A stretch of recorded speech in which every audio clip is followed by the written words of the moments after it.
¿Empresas con amigos sí o no? Sin pacto de socios pierdes a los amigos. Decidiste apostar por un contrato indefinido, que fue una cagada o un acierto, depende, ¿no? Es acierto seguro. Para mí es más sencillo dirigir la empresa ahora con más de 200 personas que dirigirla con 20. Gano menos que bastantes de mis empleados. Cuando la empresa gane dinero, seguramente ahí ganaré más. ¿Y a día de hoy eso no ha pasado? A día de hoy eso no ha pasado. Pues llevamos 9 años, estamos jodidos, ¿eh?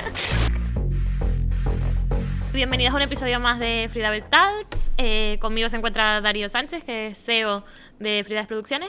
Vamos a hablar sobre la creación de la empresa de Freedables y bueno, todo el recorrido que hemos llegado hasta donde estamos ahora. Freedables es una empresa muy reconocida a nivel España. Hemos estado nominados a 2 Goya y otro donde hicimos un service. Este año, de todas las nominaciones que tuvimos, 4 trabajamos en ellas. 3, trabajamos en 3. Trabajamos en ella, así que bueno, ya cada vez es una empresa que está a nivel sector muy bien posicionada en toda Europa y vamos a ver el caso de éxito. Entonces, a mí me gusta empezar por el inicio. Cuéntanos un poco de dónde vienes, ¿no? Es decir, ¿en qué momento a ti se te ocurrió decir voy a montarme esto? Bueno, quería aclarar un poquito, ¿no? La idea de esta parte del podcast era un poco contar la historia de Freedables, pero desde una perspectiva diferente. Es decir, desde lo que es las cagadas que hemos tenido a lo largo de la historia. ¿Que han sido muchas? Vistas desde el punto de vista empresarial, un poco para la gente que quiere montar una nueva empresa, no de animación, de cualquier otro tipo, ¿no? Un poco cómo se puede, a lo largo de la historia, pues qué hemos hecho mal y no dar consejos de cómo hacerlo bien, pero sí por lo menos decir, bueno, esto se podría haber hecho de esta otra manera, ¿no? Y era un poquito eso. Hace como un par de años hubo gente que vino a hablar conmigo, que quería invitarme a comer o a cenar porque quería que le explicara cómo habíamos conseguido esto. Y la verdad es que si ahora hiciéramos lo mismo que hicimos la otra vez, cerraríamos en un año, por todo, porque ha cambiado el mundo mucho. Y bueno, quería hacer un repaso de la historia de Freedables, pero desde la perspectiva de la empresa, ¿vale? ¿Cómo inicia esto? En mi caso no soy de animación, no tengo ni idea. Siempre he sido programador, luego project manager y pues un día me dio la ventolera y viendo el tráiler de Los Increíbles, pues dije que yo quería hacer una peli y me hice un máster de animación. ¿Pero tu idea era hacer la peli desde el punto de vista de producción? ¿O más en plan, voy a montar mi empresa y me la voy a hacer yo? No, montando empresa. O sea, quería estar produciendo. Hice el máster de animación para ver cómo era el proceso, cómo eran los tiempos, siempre desde el punto de vista de producción, no desde artista no tengo nada. Y de ahí monté una primera empresa junto con gente que había hecho el máster conmigo. Pues yo era el único así un poquito más de esa parte y el resto eran artistas, con lo cual era lo más lógico que eso. Creo que la empresa duró como 1 año y medio, una cosa así, cerramos porque el cliente no pagaba, con lo cual era complicado convivir en ese aspecto. Y luego pues trabajé en varias producciones, incluido Deep, que fue nominado a los Goya, con The Film Lab, en la de Princess Knight en Manchester, con Brown Bag. Y un día, pues con una de las personas que había ido conociendo a lo largo de este tiempo, había una película que a mí me gustaba mucho, había un corto que había estado en los Goya. Se estaba pensando en hacer la película desde hacía mucho tiempo, ¿no? Entonces, bueno, pues decidimos intentar llevarlo a cabo, hicimos el tráiler, la Biblia, nos plantamos en el American Film Market y allí, esto fue en 2016, noviembre de 2016. Estuvimos moviendo la película y surgieron algunas oportunidades. ¿Se puede decir el nombre de la peli? No. Vale. No, porque bueno... No, pregunto. Y mientras estábamos moviendo la película surgió la oportunidad de coproducir junto con Canadá, con Arcane Studio, un largometraje de un cómic que a mí me gustaba mucho, lo había leído de pequeño. ¿Qué cómic era? Las máquinas de vapor de Oz. Vale, que es como el Mago de Oz o algo así. Es una historia paralela, pero bueno, más o menos, ¿no? Arcane Studio, ellos habían empezado como publicadora de cómics, etcétera, y decidieron en un momento dado los cómics que habían tenido más éxito convertirlos en película. Esta era la 4ª que iban a hacer ellos. Con lo cual dijimos, bueno, pues como en paralelo estamos viendo la otra película, que es por la que habíamos ido al American Film Market, dijimos, una opción es, podemos intentar montar el estudio para esta primera película y que la segunda fuera esta otra que sí, que era la que realmente queríamos hacer. Lo que me sorprende un montón es, saliste escaldado de la primera empresa y te quisiste montar la segunda. Eso es un poco lo que me choca, ¿no? Porque... Bueno, yo cuando cerramos esa empresa, mi decisión inicial era no voy a crear una empresa más en España. De hecho, creé una empresa en Inglaterra y la diferencia, sí, solo de primeras es... La empresa en Inglaterra, en 3 horas online, yo tuve a mi primer empleado. La empresa en España, después de 2-3 meses peleando con burocracia, etcétera, podía tener a mi primer empleado. O sea, la diferencia es abismal, ¿no? Y luego, en parte, pues en impuestos tienes las reglas muy claras, no tienes sorpresas, y aquí las sorpresas son constantes.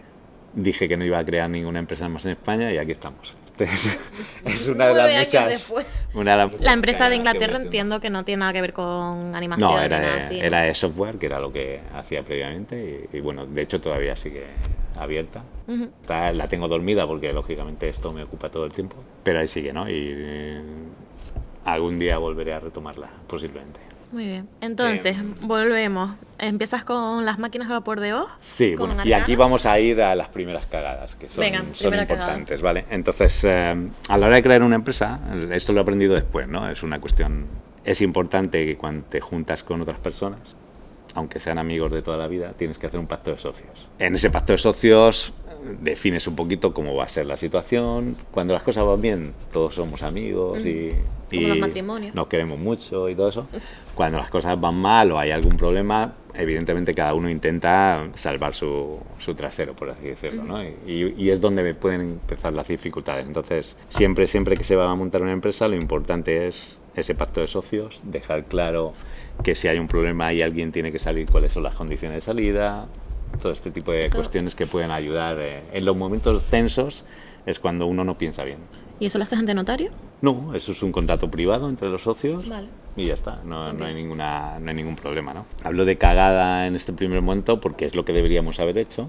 No fue una cagada porque Luis Torres, que es el socio fundador de Three Doubles junto conmigo, digamos que nosotros tenemos una forma de ver las cosas que para nosotros un choque de manos es básicamente un contrato firmado. Y va a misa. Entonces, de hecho, cuando nos separamos el primer año, luego llegamos ahí, hubo mucha gente que pensó, ay, pues si ya nos habláis y tal, pues hemos seguido colaborando, seguimos colaborando. O sea, que digamos que tenemos una forma de ser, pero lo ideal hubiera sido el hacer ese pacto de socios. Yo tengo una pregunta. ¿Empresas con amigos sí o no? En cuanto a montarla como socios, me refiero. Habiendo un pacto de socios, sí. Sin pacto de socios pierdes a los amigos cuando las cosas van mal. Claro. Que eso es un poco lo que al final pasó con esta película, que fue la idea, un poco el embrión de Three Doubles en ese aspecto, ¿no? Entonces, esa es una cuestión importante. Lógicamente, también tienes que tener un modelo de negocio, ¿de acuerdo? Un business plan que defina eso. ¿Qué pasó en nuestro caso?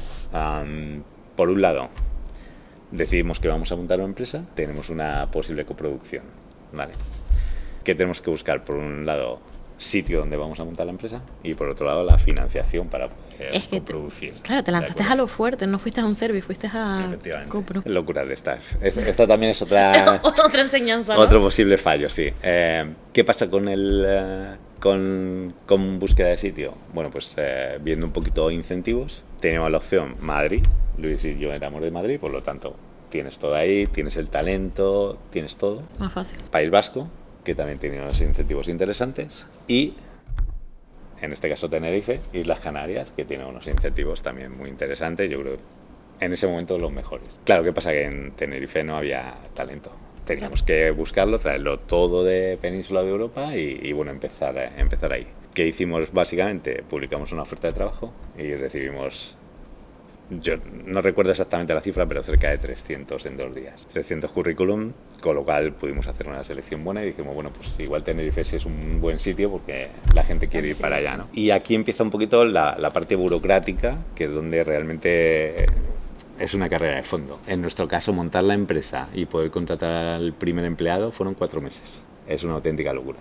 Que para crear una empresa necesites 4 meses de burocracia entre Hacienda, Seguridad Social, claro, etcétera, y aparte, etcétera, ¿no? El compromiso que ya tendrías con la otra empresa para hacer los tiempos, ¿no? Etcétera. Por otro lado, para la búsqueda de financiación, sí que es verdad que en Canarias no era algo, al menos en animación, no era algo muy establecido. Hablamos con Abra Canarias. Abra Canarias es una empresa semipública que lo que hace es que te avala ante los bancos. Es decir, si tú vas a...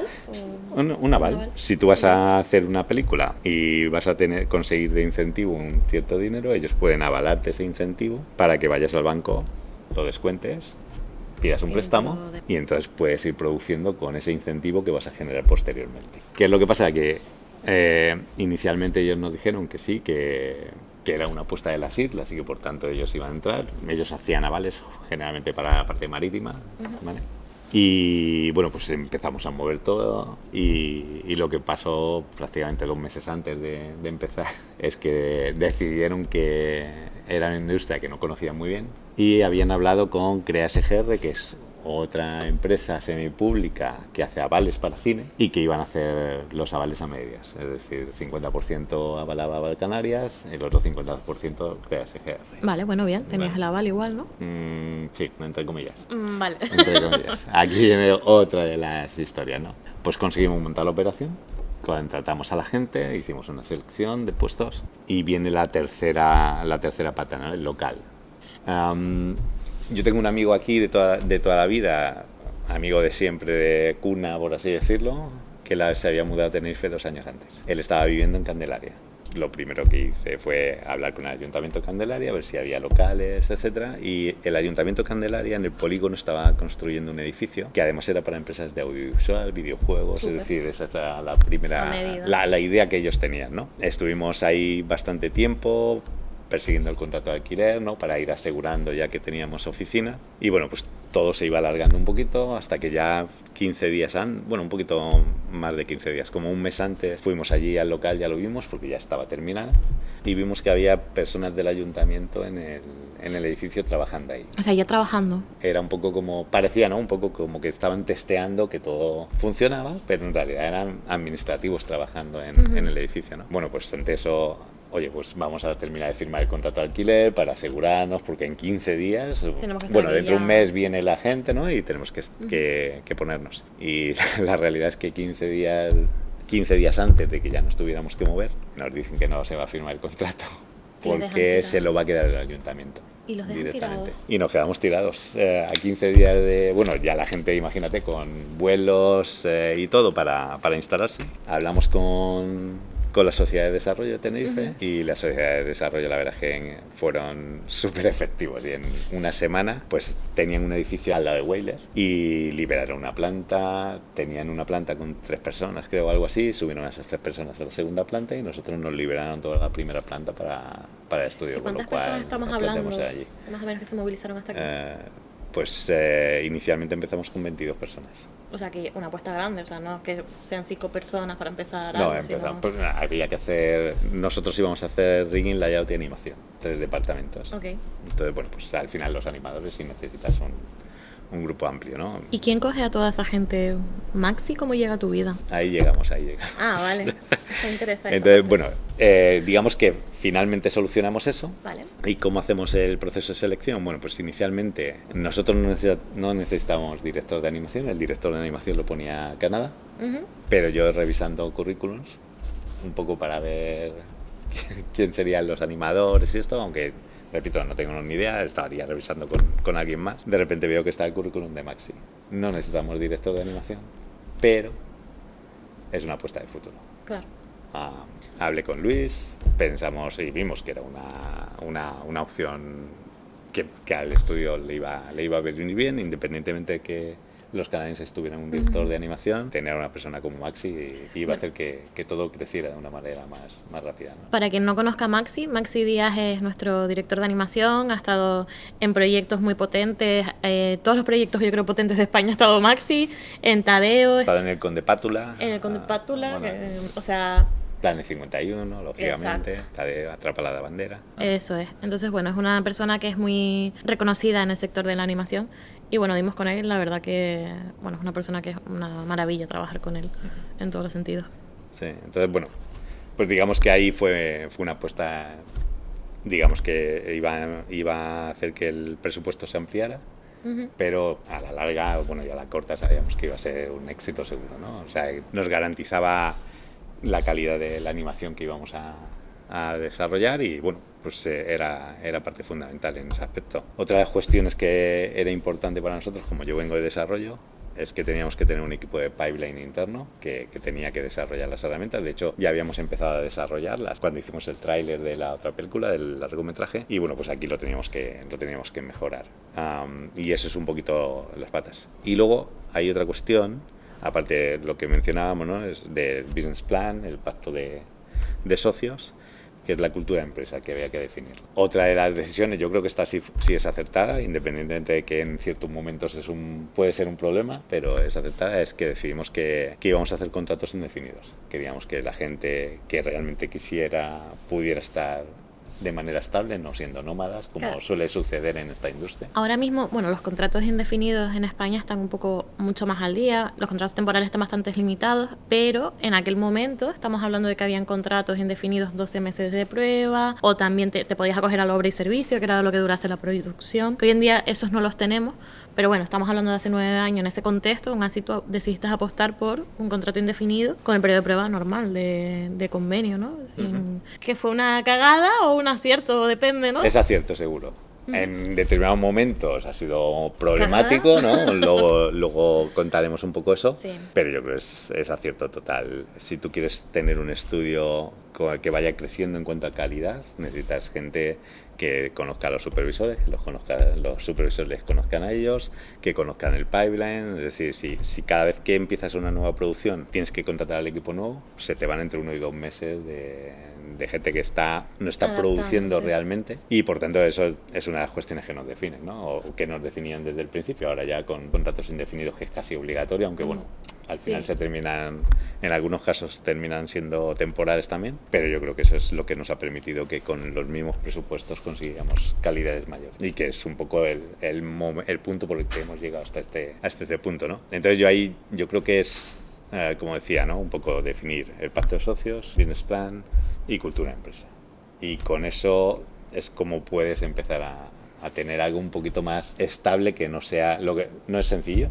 Es que te iba a decir, el business plan... No es sencillo, pero... ¿Cómo lo haces? ¿Contratas a alguien para que te lo haga? Yo no tengo ni idea de hacer un business plan. No, lo tienes que hacer tú. Bueno, evidentemente... Bueno, ahora tienes ChatGPT que te lo hace, pero claro, en aquel momento... Bueno, no me fiaría mucho, pero bueno, te puede dar una ayuda, pero no hacerlo, ¿no? Pero, bueno, yo sí, como decía, ¿no? Venía de programación y de project manager, pero en realidad he trabajado para empresas grandes como Oracle, Capgemini, empresas que implantaban sistemas financieros, sistemas de recursos humanos y sistemas de CRMs en empresas grandes de más de 10.000 empleados. Entonces, digamos que ahí pues empiezas a aprender este tipo de cosas, ¿no? Cómo hacer un business plan, temas de recursos humanos, de planes de carrera, etcétera, etcétera, ¿no? No, en mi caso, como era programador, no al nivel que tiene el consultor financiero o el consultor de recursos humanos, pero pues bueno, vas haciendo tus pinitos, vas viendo cómo se calculan las nóminas internamente, bueno, una serie de cuestiones, ¿no? Entonces, pues eso te ayuda un poco a crear eso, pero sí es verdad que si no lo tienes o no sabes, es mejor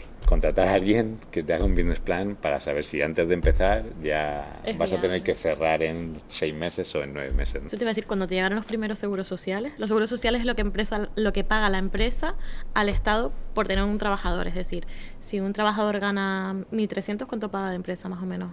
Un 33% adicional, más o menos. Eso. 32, 35, depende de la comunidad autónoma, una cosa así, ¿no? Pero bueno, en ese caso ya digo, como yo implantaba esos sistemas y veía cómo se calculaban las nóminas y todo, pues lo tenía claro, sabía lo que iba a ser en ese caso. Que hay mucha gente que cuando monta una empresa dice, pero si este trabajador, ¿por qué me sale tanto, no? Si yo he pactado con él, yo qué sé, 1.500 y de repente me está saliendo casi 2.000 largos, ¿no? Entonces, sí, bueno, pues al final si a alguien le pagas 2.000 euros brutos al mes, al final eso terminan siendo unos 2.600, 2.700, depende un poquito de la comunidad, ¿no? Un poco eso. Pero bueno, ya digo, es una cuestión de... Tienes que tener cierta cultura, entre comillas, de empresa para ese tipo de cuestiones, ¿no? Pues al final los primeros pasos son complicados porque todavía estás terminando de definir el pipeline, estás terminando de poner, con lo cual estás un poco como el que está construyendo la casa y está viviendo en algunas de las habitaciones según se van cerrando, ¿no?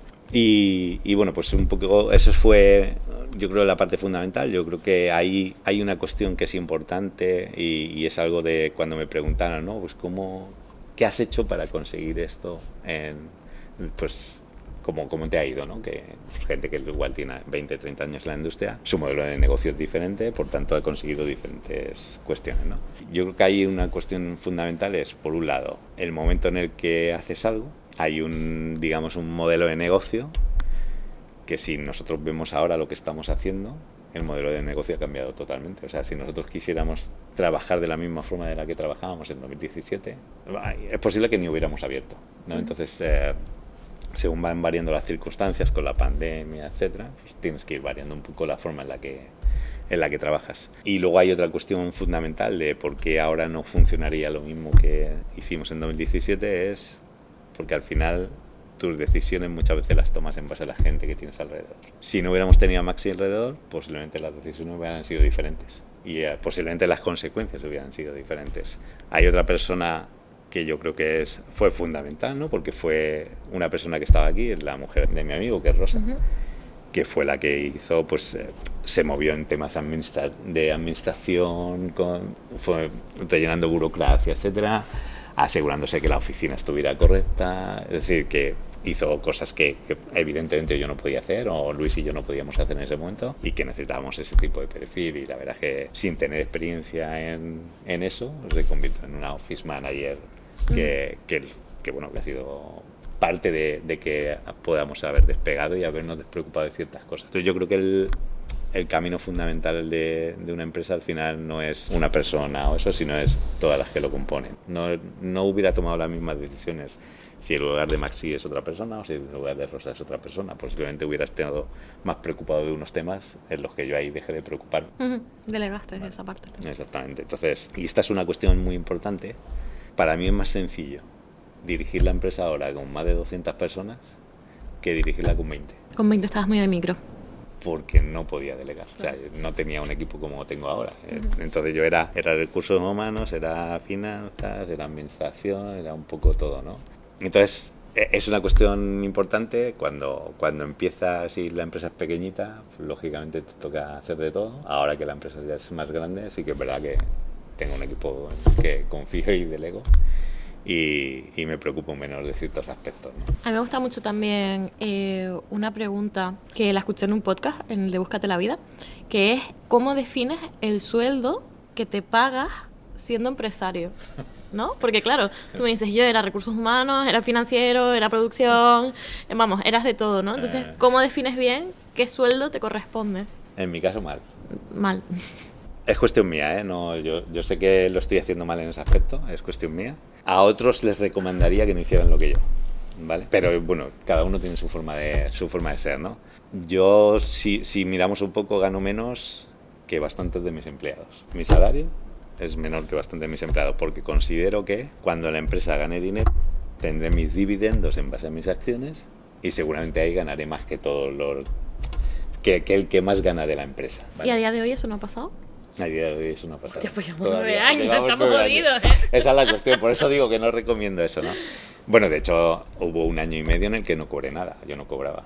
Trabajaba sin cobrar, lógicamente, porque la empresa estaba muy mal. Y bueno, de hecho, estuvimos a punto de cerrar y todo. Si yo hiciera una recomendación, le diría a cualquiera que se pusiera al menos 1 euro más que el empleado que más gana en su compañía. Al menos 1 euro más, ¿no? Porque la responsabilidad es muy grande, ¿no? Pero sí que es verdad que, bueno, es mi forma de ser y... No sé, gracias lo de 1 euro. Sé que es un error y pues simplemente pero bueno, es como creo. Yo este año, igual este año ya, mira. Igual este año ya gano más que... Y seguramente llegará un año, o espero que llegue un año, que lo que gane en ese año compense todo lo anterior, ¿no? Eso significará que estamos bien. O lo repartes entre todos los empleados, una parte. Pero yo espero que recupere todo eso, ¿no? Porque ya digo que no es lo ideal y no es la forma de hacerlo, ¿no? Volviendo un poco en la etapa, acaba Sting of Oz y ¿cómo fue esa producción? Bueno, esa fue la primera... Bueno, no, la primera. Iba a decir la primera cagada. No, esa fue una de las muchas cagadas. ¿No la quieres meter en la reel de Freedable? Me molesta un poco porque es historia, igual que Halloween. Sí, ahora... Pero... Bueno, nosotros hicimos la peli de la máquina de vapor de Oz. Entregamos la animación. ¿A tiempo? Sí. O sea, yo creo que ese aspecto, cuando montamos la empresa... Yo me dediqué a la parte de producción, que era lo que dominaba, controlaba. Luis se dedicó a la parte de administración y gestión. ¿vale? Porque él tenía 2 empresas, SETI y Dracar Studio. Dracar es de videojuegos, por lo tanto entendía que era más fácil que él llevara esa parte, yo me encargaba de la producción, porque él no podía llevar la producción, obviamente, ¿no? En la parte de producción tengo una ventaja, es que hay mucha gente que hace producción, pero vienen de animación, nunca han llevado proyectos de verdad. Yo he llevado proyectos de 80 millones internacionales en Natixis, en Francia. ¿Acabas de decir que los proyectos de animación no son proyectos de verdad? No, un project manager un production manager en animación generalmente no han llevado proyectos. Es gente que eran animadores o moderadores y que tenían un poquito más de visión de gestión, pero en realidad no han sido project manager profesionales, por así decirlo, ¿no? O sea, se han derivado de otro departamento, digamos, y han terminado ahí, o porque les ha gustado, pero en realidad nunca han gestionado proyectos a nivel profesional, ¿no? ¿Qué pasa, por ejemplo? Yo me he encontrado en llegar a un proyecto, y no es una cuestión de España, es una cuestión internacional. Me he encontrado llegar a un proyecto de animación en Manchester, llegar allí porque llevaban 3 meses de retraso, en 6, o sea, de 6 meses que llevaba el proyecto, llevaban 3 de retraso. Y llegar allí, empezar a hablar con la gente, y el problema era el production manager. Era el que estaba retrasando el proyecto. ¿Por qué? Era una persona creativa y ponía retakes.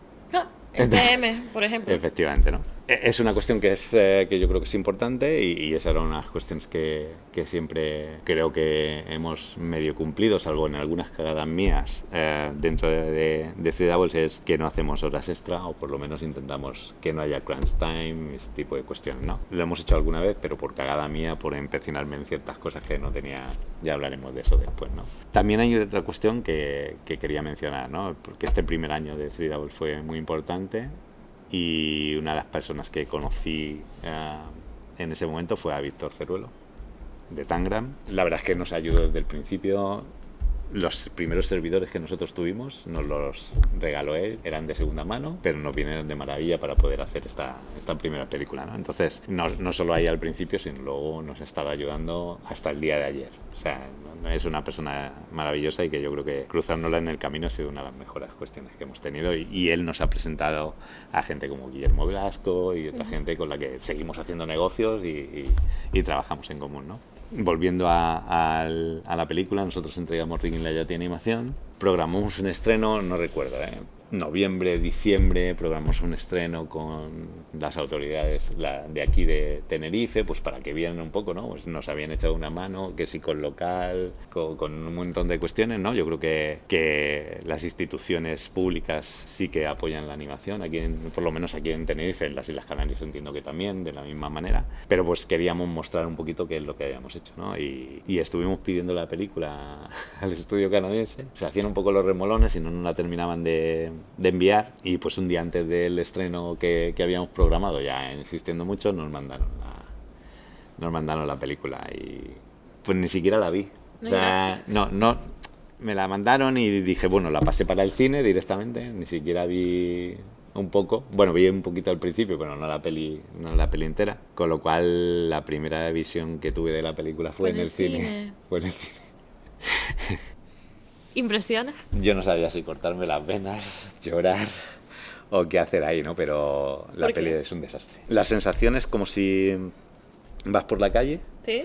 Te encuentras a 4 chavales y le dices, oye, ¿queréis participar en una peli? Van 4 frikis. Sí, venid, mira, pasad aquí al estudio, mira, aquí tienes la máquina, este es el software que utilizamos, con este botón le pones una luz, con este botón le cambias la intensidad, con este botón le cambias el color, venga, aquí tenéis planos, empezar a poneros ahí y tal. O sea, de verdad, lo menos profesional que he visto en mi vida. Y mira que me he encontrado cosas, ¿no? Pero, o sea, era un auténtico desastre. Yo, además, en ese momento, en el cine había una persona que para nosotros era una posible oportunidad a futuro.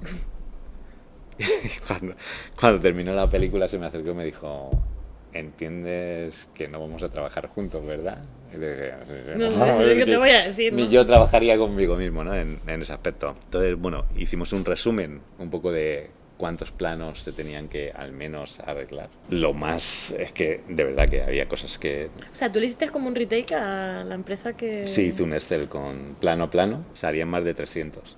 Joder. Y eso de cosas que se ven, o sea... Sí, que lo ves tú que no eres artista. No soy artista ni sí. nada por el estilo, pero es que aquello era texturas que estaban estiradas, o sea, las luces era para echarlo de comer aparte, ¿no? Entonces, pues decidimos que no íbamos a estar en los créditos, nos salimos de los créditos de esa película. Sí, no estamos en los créditos de la película. Yo sigo apareciendo ahí, pero porque estaba en pero del estudio no se menciona a nadie ni nada por el estilo. No, bueno, creo que la gente sí, pero el estudio, a pesar de ser coproductores, no es una producción de Arcana y ya está, ¿no? Y ahí no tuvimos un actor famoso que hizo doblaje. Sí, ahí tuvimos que yo sinceramente espero que no la haya visto la peli. Pero Ron Perlman. Hello, Three Devils. I just recorded the sound and I nailed it, so don't fuck up, okay? Hombre, la tuvo que ver porque si la dobló. Bueno, pero dobla con la animación, no dobla con la imagen final. Ya. Espero que no fuera con la imagen final, ¿no? Duro. Y bueno, pues incluso no, yo creo que dobló antes de que hiciéramos animación, dobló en la animática, porque el mensaje menciona así. Entonces, las expectativas de Ron Perlman, espero que no lo viera. Y eso es otra de las cagadas, además, importantes, ¿no? El hecho de, cuando haces una coproducción, no exigir a los otros coproductores un mínimo de calidad y al menos un voto en el sentido de, no, este plano no está bien. Claro. Ellos sí nos revisaron lo nuestro, pero nosotros no revisamos lo suyo, ¿no? O sea, es una cagada auténtica y además eso pudo llevar al estudio a cerrar directamente, porque evidentemente nosotros hicimos un gasto y el plan de financiación era no solo recibir incentivos, sino recuperar con preventas o ventas, taquilla, etcétera. Claro, eso se quedó a cero. La peli no se vendió. De hecho, el estudio canadiense lo había prevendido a un distribuidor en Estados Unidos y el distribuidor, en cuanto la vio, bajó el precio que había firmado por contrato. Entonces, bueno, pues ya digo, yo creo que esa peli solo se ha vendido en Estados Unidos. Creo que la he visto en alguna plataforma por ahí, pero bueno, yo de esto que tienes que buscarlo muy buscado y eso. Como una peli de serie B, seguro que están filming o algo. Pues como de culto, ¿no? Sí, eso te iba a decir. Alexander seguro que la ha visto, que le gusta ese cine. Dice, así se hacen las mierdas, ¿no? Un poco la esa, pero no, un desastre. Y ya digo, esa fue casi uno de los primeros motivos por los que pudimos haber cerrado, ¿no? Y aquí llegamos a otra que en realidad esa no es una cagada, pero sí que se convirtió en otra película que tampoco aparecemos en créditos ni mostramos, ¿no? Pero esa no es tan mala, la segunda. A ver. Es de esa está muy Movistar, la segunda. Bueno, antes de empezar ahí, hay una cuestión que también es importante, ¿no?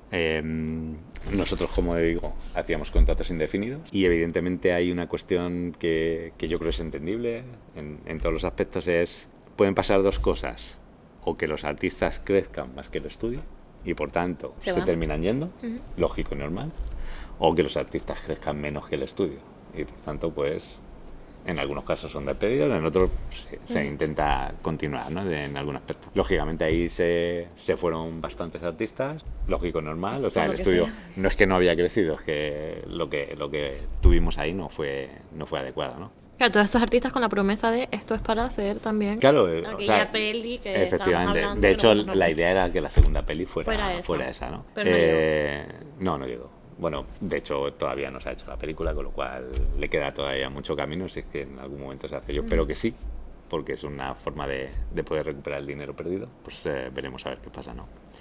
Segunda peli. Entonces, segunda peli, pues como la situación había sido tan dramática, por así decirlo, llegamos a un acuerdo con Arcana Studio. ¿Con Arcana? Sí. O sea, con el mismo. Con el mismo. De tal forma que nos pasa un service. Es decir, la siguiente peli ya no es coproducción, esto hay que arreglarlo de alguna manera. No lo arregla todo, pero bueno, al menos recuperar. Nos permitía el seguir con el estudio y recuperar un poquito de lo que habíamos perdido, ¿no? Y de lo que sabíamos que íbamos a perder. ¿Cuál es la cuestión aquí? Y esto sí es cagada mía, en ese caso, es que hicimos la peli completa. Desde modelado hasta compositing. Wow. Entonces, y esto es una de las cuestiones que siempre hemos dicho de vamos paso a paso, es decir, primero tenemos los 3 departamentos, después añadimos uno, cuando el pipeline está fuerte en ese departamento, y no lo hicimos ahí. No lo hicimos, yo creo, por también la desesperación, ¿no? Un poco de cómo había salido la anterior. Y evidentemente eso hizo que el pipeline no estuviera preparado y llegó un momento en el que yo me metí muchísima presión a los equipos de lighting y compositing porque veía que eso no avanzaba, ¿no? Veía que no recuerdo muy bien, ¿no? Pero algo como 2 meses y habíamos hecho 11 planos. Entonces la situación era... Y repito, la presión la metí yo, es una cagada mía por meter todo el... ¿Y no salía? Porque el pipeline no estaba preparado. Porque el pipeline no estaba preparado. Vale. Entonces, lógicamente es una cuestión de no puedes abarcar todo, no puedes intentar abarcar todo y tienes que ir poco a poco. A veces dices, es que yo quiero estar ya aquí, bueno, pues eso al final es contraproducente, ¿no? Yo creo que en esos momentos hay otra cuestión, no puedes tomar decisiones cuando estás presionado. De hecho, fue una decisión estando presionado y por tanto fue una mala decisión de todas, ¿no? Y sobre todo eso, al final termina dañando mucho al estudio en ese aspecto, ¿no? Cuando tú empiezas a presionar, ves que las cosas no salen, empiezas a tener reuniones y son reuniones que se suben de tono de un momento a otro, ¿no? En ese sentido, porque no entiendes. Por un lado dices, ¿cómo puede haber 11 planos en 2 meses? Estoy inventándome los números, para... Sí, no es una esa, ¿no? Luego cuando lo analizas después dices, hostia, es que no les he dado las herramientas adecuadas para poderlo realizar, ¿no? Pero sí que es verdad que son momentos complicados y ya digo, si te fijas al final es un encadenamiento de cagadas la verdad que los primeros que hacen años... que las cosas se compliquen todavía más, ¿no? Y lo que no sé es cómo todavía sobrevivimos Estamos aquello, abiertos. O sea, es porque un eres el poquito... Atleti. No. Yo siempre lo digo. Es Luchador y sufridor. por generación, yo creo por educación. Pero sí que ahí, bueno, pues trabajamos en ella, la conseguimos terminar. No es tan mala. Yo Sting of Us la veo peor, ¿eh? Hay un... Esta tiene mejor luz. Hay un vídeo en YouTube de un crítico americano Uf, duro. que ha visto la Claro. peli y la critica durante media hora. Digo, Se hinchó. en 5 minutos hubiera sido suficiente, ¿no? Pero... La vio entera y la criticó. O sea, sí, no, la vida es que vamos. ¿Y aunque hubiera esto con visto. qué empresa fue? Porque Arcana te dio el service, pero... Aquí llegamos a otra cuestión que yo me enteré después. Vale. Justo ese año, en 2018. Bueno, esto empezó en 2017, terminamos en 2018. La de Halloween. Vale. En 2018, cuando íbamos a mitad de la peli, yo estaba teniendo una reunión en Cartoon Movie con un productor porque aquí entra Grid que quiere comprar Three Doubles, ¿vale? Entonces Grid estaba FX. teniendo la reunión con esta persona de Grid y estaba mostrando un poquito lo que habíamos hecho hasta ahora, que era mierda y más. Oz y Halloween, pero escogiendo los planos adecuados para que no se notara Para mucho, que ¿no? se viese bonito. Efectivamente. Y entonces, según estaba mostrando la reel, pasó una persona por detrás de mí. Ujú. Y se quedó así mirando. Yo seguía Sí. hablando con Mark, que era de Grid, y como que se quedó esperando ahí. Yo ya no me fijé que se quedó esperando ni nada, ¿no? Entonces terminó la reunión con Mark y me pregunta, oye, era Simon de Inglaterra, un distribuidor. Oye, ¿me podrías enseñar esa película que estaban mostrando ahí? Yo muestro. Ah, vale, sí, ok, tal. Y así se quedó la casa. Se fue sin ningún problema. Y esa noche me llama Son de Arcana y me dice, oye, ¿tú por qué le has enseñado a Simon la película de Halloween y tal? Digo, es que yo no se lo he enseñado. Digo, yo estaba hablando con otra persona, ha venido por detrás, ha visto y me ha preguntado. Digo, y ya. Dice, no, es que yo le dije que esto era un service que estábamos haciendo nosotros para él. No Hostia. sabe que te lo he derivado a ti y tal, y no sé qué. Digo, pues mira, ha sido, Haberlo dicho, o sea, claro. no tenía ni idea. Digo, ha pasado por detrás y ni siquiera lo conocía. O sea, no sabía ni quién era. Y tal, ¿no? Pues esto se quedó así, tampoco pasó nada, ¿no? Como que fue más o menos tranquilo en ese aspecto. Pero como 2-3 meses después, un productor que yo conocía, alemán, viene y me dice, porque era amigo personal de Simon. Ok. Oye, que ha estado hablando Simon contigo, que estáis haciendo una mierda de película, que cómo vuestro estudio está haciendo ese desastre, tal, no sé qué. Y yo digo, pues que no sé, digo, es que, a ver, con $900.000, ¿qué película quieres que hagamos? Dice, ¿cómo que $900.000? Digo, sí, es lo que me pagan, lo que nos pagan por hacer de Moreán a Compositing, $900.000. Evidentemente no puedes hacer una maravilla ni nada. Me imagino por dónde van. Dice, dice, pues que ellos han pagado 4 millones. Hostia. Digo, pues los otros 3.100.000 no sé No dónde están. se han ido. Aquí no sé están. dónde se han ido. Entonces, Los chismes de la industria, para mamarse. pues dinero. pudimos reconducir la situación con Simon, lógicamente, porque... O sea, Simon se metió. No, bueno, Simon creo que no sé si metió alguna demanda con Ok. Arcana o alguna cosa de eso, pero la peli se hizo, la parte de modelado compositing, con $900.000. O sea, ahí no hubo ninguna... O sea, no inyectaron más dinero. No inyectaron nada. más dinero. Yo no sé cómo lo solucionarían allí en la Hostia. esa, ¿no? Pero lógicamente, si yo pongo 4 millones para una peli, evidentemente espero ver algo acorde a totalmente 4, diferente a claro. eso, ¿no? También es verdad, ¿eh? Si hubiéramos tenido 4 millones para hacer esa peli, no creo que hubiéramos estado preparados, por lo que comentaba antes. O sea, si no teníamos un pipeline para 900.000, imagínate para 4 millones. O sea, hubiera sido todavía posiblemente más cagada en ese caso, ¿no? Porque no hubiéramos estado al nivel que requería ese tipo de inyección económica, ¿no? Qué casualidad, Pero... ¿no? En plan, justo que pasando por Sí, detrás son de estas y se cosas destapó todo el negocio que pasan ahí, que... y le amargaste la vida arcana sin quererlo. Que uno nunca sabe, ¿no? Pero sí, ya digo, yo luego me enteré más tarde, 2-3 meses después, de que realmente pues, nos habían dado una migaja para hacer realmente la película el esa. arcana lo hizo que te cagas, piénsalo así, ¿eh? Le salió de maravilla, le salió de maravilla. ¿Quieres seguir con el siguiente año o paramos aquí? No, yo pararía un momento en una cuestión, es entre que terminamos la máquina de vapor de Oz y mientras estábamos haciendo Halloween, entra en medio Grid UFX. Yo los conocía porque había trabajado en Deep con ellos, a través de Decirla, y ellos estaban buscando un estudio en Canarias. A nosotros nos venía bien porque es un estudio que tenía un pipeline ya consolidado, tenía un montón de producciones.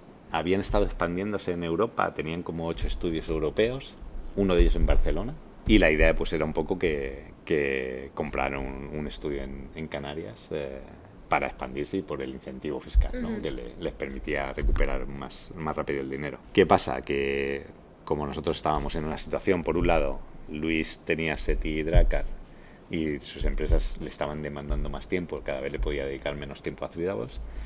Hablamos los dos y lo que hicimos fue que Luis se salió, se dedicó a Drakkar y a SETI, y pues yo me quedé solo en 3 Doubles. Como yo estaba en producción, en ese momento paso a gestionar la empresa y tengo que contratar a alguien para producción. Vale, contratar a alguien para producción para que llevara Halloween. ¿Vas a hablar sobre anécdotas de empleados? Sí, comentaré algunas, pero según vaya pasando el tiempo. Vale. Bueno, la cuestión es que Grid se interesa en comprar la compañía, y lo que hacemos básicamente es, yo le compro su parte a Luis y a Grid le vendo el 90% de la compañía. Yo me quedo el 10%, porque realmente nosotros estábamos en una situación económica que no nos permitía avanzar, ¿no? Y bueno, pues ellos ponen la condición de que yo me tengo que quedar ahí, que no puede ser que les venda la mayor parte de la compañía, y no solo que me quedo ahí, sino que querían que también le echara un ojo a la empresa de Barcelona. Vale, lo que pudiera, ni más ni menos, ¿vale? Entonces, bueno, ellos compran 3 Doubles. Antes habíamos hecho un teaser para ellos de Interstellar Era. Les gustó, yo creo que el teaser quedó de maravilla. O sea, ese sí que fue un... O sea, de venir de hacer Halloween a Interstellar Era. No, de estar en mitad de Halloween, de hacer Engines of Oz. O sea... Entonces, ahí hicimos el teaser de Interstellar Era, les gustó. gustó. 2018, ¿no? Empezamos en diciembre de 2017, terminamos en febrero de 2018 el teaser. Vale. Precisamente creo que era para el Festival de Berlín, para empezar a moverlo ahí, ¿no? Yo creo que quedó muy bien, de hecho hubo mucho interés para producir Interstellar Era, y eso hizo que se decidieran a comprar el 90% de las acciones de 3 Doubles, ¿no? Y bueno, pues a partir de ahí empezamos a trabajar con ellos. Aquí hubo una decisión que no fue cagada, alguna tenía que acertar en este caso, ¿no? Que fue, ellos querían que tuviéramos exclusividad con Grid. Como el de Barcelona. Como el de Barcelona, o como el de Bulgaria, como otros de los estudios que habían comprado, ¿no? Y eso fue una cuestión a la que me negué en rotundo. No quería tener exclusividad con ellos, porque si tú solo dependes de una gallina, pues si la gallina deja de poner huevos, estamos jodidos. Te quedas con hambre, ¿vale? Entonces eso es una de las condiciones que puse, que no iba a ser exclusividad, que nosotros íbamos a buscar proyectos y que si podíamos íbamos a tener otros proyectos, lo único que le daríamos prioridad. Esa fue, yo creo, de todas las cagadas, la única decisión que hizo que 3 Doubles se salvara. Y que estuviésemos, ¿vale? Sí, totalmente, que estemos aquí. Porque con todas las anteriores, si en esta también lo hubiera cagado, ya hubiéramos cerrado directamente, ¿no? Pero yo creo que ese es un poco hasta ahí el punto, ¿no? En el que por fin tomamos una buena decisión y ayudó a que esto no se cerrara. Yo creo que, así como resumen de ese primer año, ¿no? Hasta marzo... ¿De 2018? Marzo de 2018, mayo, que es cuando se concreta la compra y eso, pues hemos cubierto un poquito...